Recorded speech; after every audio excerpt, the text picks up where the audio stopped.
Всем привет! Иран уже везет в Россию дешевые автомобили, которые стоят дешевле упрощенной гранты. Также Иран будет собирать в России автомобили под возрожденными брендами «Москвич», «Волга» и «Победа». Но перед тем, как рассказать все подробности, прошу вас подписаться на канал и поставить лайк прямо сейчас. За это в конце с меня не смешной анекдот. Оказывается, договоренность о сборке иранских автомобилей в России уже есть. Об этом заявил глава российского центра «Иранцы за рубежом». Если Китай опасается санкций из-за сотрудничества с Россией, то Иран напротив. Дружественная страна готова собирать в России автомобили под возрожденными брендами «Москвич», «Волга» и «Победа». Дело в том, что Иран давно находится под западными санкциями. Один из самых известных автопроизводителей Ирана – Иран Ходро, которая уже продавала в России свои автомобили. Эта компания собирает в том числе французские автомобили Peugeot и китайские Хайма и Dongfeng. Не знаю как кто, а я с удовольствием купил бы иранскую машину с оцинкованным кузовом и надежным старым двигателем от Peugeot. И даже если это откат в прошлое, я только рад этому,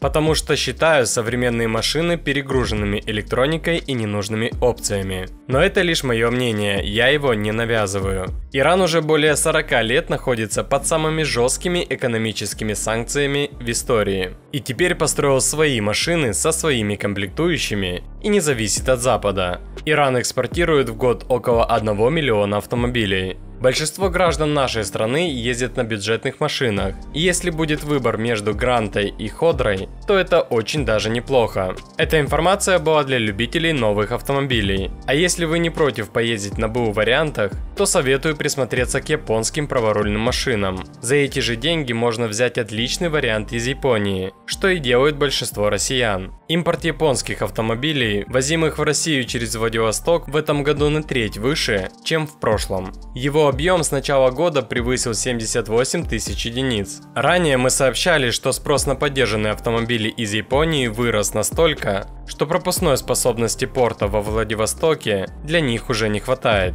Порт буквально забит автомобилями, которые импортеры просто не успевают доставлять покупателям. Зная наше государство, что-то мне подсказывает, что скоро растаможку поднимут или правый руль запретят. Ну и обещанная мною шутка юмора. У меня вчера не получилось с девушкой. Ха, жесткий диск стал гибким? Нет, она, приколистка. В самый ответственный момент моргнула 2 раза и выдала фразу: «Обнаружено новое устройство». Я завис на минут 5, потом ржал полчаса.